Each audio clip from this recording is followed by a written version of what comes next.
আটা দিয়ে নান রুটি, তাও আবার পাতিলের তলানিতে, ভাবা যায় বলুন তো? কোনো দোকানই চাইবে না আপনি তাদের এমন একটা সিক্রেট রেসিপি জেনে যান। তো আমি আপনাদের সাথে আজকে তাই শেয়ার করব। চলুন দেখে আসি কিভাবে বানালাম। আমি এখানে 2 কাপ পরিমাণ আটা নিয়েছি, আর লাগবে হচ্ছে ইস্ট। ইস্ট কিন্তু খাবারের জিনিসই, ইস্ট আটা দিয়েই তৈরি হয়, সো ইস্ট খাওয়া কোনো ক্ষতি নেই। আর দিয়ে দিয়েছি এখানে চিনি। চিনি দিয়েছি আমি 1 কাপ পরিমাণ, আর ইস্ট দিয়েছি আমি এখানে 1 টেবিল চামচ পরিমাণ। তারপর এখানে হালকা কুসুম গরম একটু দুধ জাল করে নিয়েছি, আর সেই দুধ অল্প অল্প করে দিয়ে এখন আমি ডোটা রেডি করব।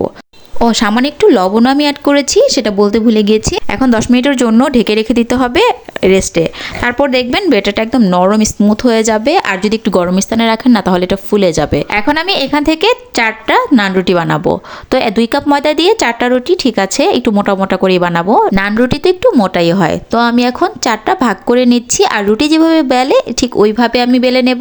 আর এটা কিন্তু আমি একটু সামান্য একটু আটা দিয়ে বেলে নিচ্ছি, যেহেতু পরবর্তীতে এখন পানি দিতে হবে, আর পানি দিলে তো হাত দিয়ে আমি উঠাইতেই পারবো না। তো আমি একটু সামান্য একটু আটা দিয়ে আমি এখন বেলে নেব রুটির মতো করে। আমি লম্বা করে করেছি, আপনারা গোল করেও করতে পারেন। তো যেহেতু পাতিলে 2টা করে দেবো একসাথে, সেই জন্য আমি একটু লম্বা করে করলাম, যাতে করে পাতিলে 2টা একসাথে দেওয়া যায়। আর এতে করে একটু 4টা রুটি আমি 2বারে দিলেই কিন্তু আবার হয়ে যাবে। বেলা হয়ে গেলে এখন এর উপরে একটু পানি দিয়ে দিয়েছি। পানি দেওয়ার পর এই যে একটা পাতিল আমি হালকা একটু তাতিয়ে নিয়েছি, আর তার উপরে দিয়ে দিলাম এখন এই যে 2টা রুটি।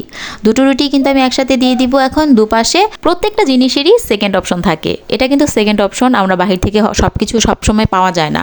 নান রুটিটা বিশেষ করে অনেক দূর থেকে আনতে হয়, অনেক দূরে যে কোনো একটা দোকানে বানায়। তো এটা কিন্তু ঘরে এইভাবে যদি বানাতে পারি তাহলে কিন্তু মন চাইলে বানিয়ে খাওয়া যায়। বা পরিবারের কেউ যদি এরকম নান রুটিটা অনেক পছন্দ করে, ডাল ভাজি, মুরগির মাংস বা একটু মধু বা একটু যে কোনো একটা কিছুর সাথে কিন্তু নান রুটিটা, যে কোনো কিছুর সাথে নান রুটিটা যায়, তো এটা অনেক মজার হয়। সো আপনারা কিন্তু যখন তখন বানাতে পারবেন, যেইখানে সেখানে তৈরি করতে পারবেন, গ্রামে শহরে সবাই তৈরি করতে পারবেন এই পদ্ধতিতে। আর এইভাবে নান রুটিটা তৈরি করলে কিন্তু স্বাদ কিন্তু কোনো অংশে কোনো দিক থেকে কম না। একটু ঘুরিয়ে ঘাড়িয়ে আস্তে আস্তে ধৈর্য ধরে এটাকে একটু ছেঁকে নিতে হবে। এখন উপরের পাটটা ছেঁকে নিতে হবে, নিচের পাটটা দেখুন ফুলে গিয়েছে। নান রুটিটা দেখছেন কত সুন্দর ফুলে গিয়েছে। তো এখন উপরের পাটটা তো ছেঁকে নিতে হবে, তো আমি এভাবে করে নিচ্ছি।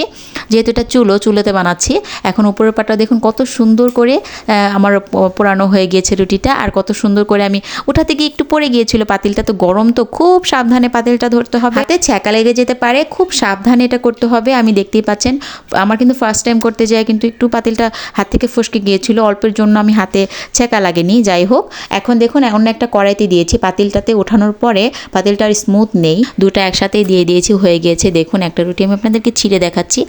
একদম দোকানের যে নান রুটি ওই রকম পারফেক্ট একটা নান রুটি যদি আপনি পেতে চান, এইভাবে আপনি তৈরি করবেন, দেখবেন সেম একদম হবে আপনার রুটিটা, একদম খেতে অনেক মজার। আর যেহেতু দুধ দিয়ে ডোটা তৈরি করা হয়েছে, এই নান রুটিটা খেতে আসলে কিন্তু অনেক মজা, নরম সফট তুলতুলে। এটা কিন্তু আপনি যে কোনো কিছুর সাথে সার্ভ করতে পারবেন। আর ভালো লাগে থাকলে একটা অবশ্যই লাইক কমেন্ট আর শেয়ার করে দিবেন। আর অবশ্যই আমার ইউটিউব চ্যানেল থেকে দেখে থাকলে একটা সাবস্ক্রাইব করে আমার পাশেই থাকুন। আজ এই পর্যন্তই, সবাই ভালো থাকবেন। আল্লাহ হাফেজ।